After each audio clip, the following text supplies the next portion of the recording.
Hello, good morning! Welcome to my daily vlog for today's video. Samahan nyo kami natin Casey maglibot ngayon. Maghahanap kasi kami ng susuotin niya para sa United Nations. Gaganapin ngayong Monday for the struggle ang maring nyo. Kasi wala talaga kaming mahanap na pang marine costume. Diyos mio, alanganin na kasing maghanap. Kasi sa Lunes na gagamitin mga mare. Nalibot na namin ang lahat. Pati ang Gaisano, TH, wala talaga. Hindi rin ako makapunta sa CDO gawa ng walang magbabantay kay Ella. Hindi rin naman pwede na kami lang talaga ni Ella ang pupunta sa CDO. Kasi hindi rin ako makakapili ng maayos. Diyos ko, aywan ko na lang sa batang to.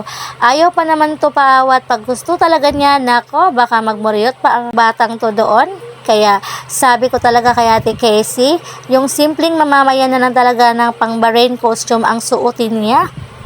Kasi wala talaga kaming mahanap. Basta simple lang talaga ang susuotin niya bukas. Importante, makapag-present, performance task kasi nila yan sa school. Kaya for the effort talagang maring nyo. O siya, dahil wala kaming nabili sa Gaisano, maglibot-libot na lang muna kami. Hanggang sa tingin na lang muna kami mga mare. Sobrang ganda talaga ng mga damit na pangbata.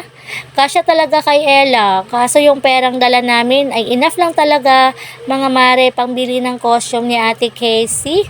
Sabi ko sa sarili ko, balang araw mabibili rin kita, Char, manifest ba? Sabi ko sa sarili ko, balang araw mabibili ko rin yung mga gusto ko at gusto ng mga anak ko.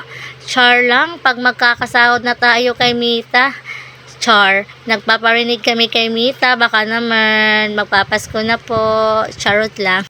Kaya pagkatapos namin dito sa Gaisano mga mare, pumunta rin kami sa TH. Baka sakali kami, baka meron sila doong pang Bahrain costume.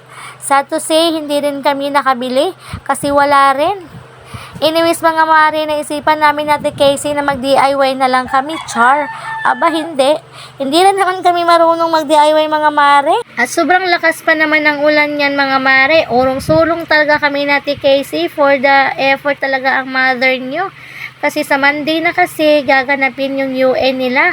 Alanganin na kasi nagsabi yung teacher nila. Friday na kasi namin nalaman na mag-UN sila. Tapos hindi pa sila makakapili ng lugar na gusto nila. Kaya gibunot-bunot raman siyang teacher. Basta bunot-bunot ra sila sa lugar. Kung unsa nga lugar lang mabunutan. Maora gito ambot unsa to sa Tagalog. Basta mauna to. Sabta na lang gininyo. O siya, hanggang dito na lang kami mga mare. Bye. Salamat sa panonood. God bless.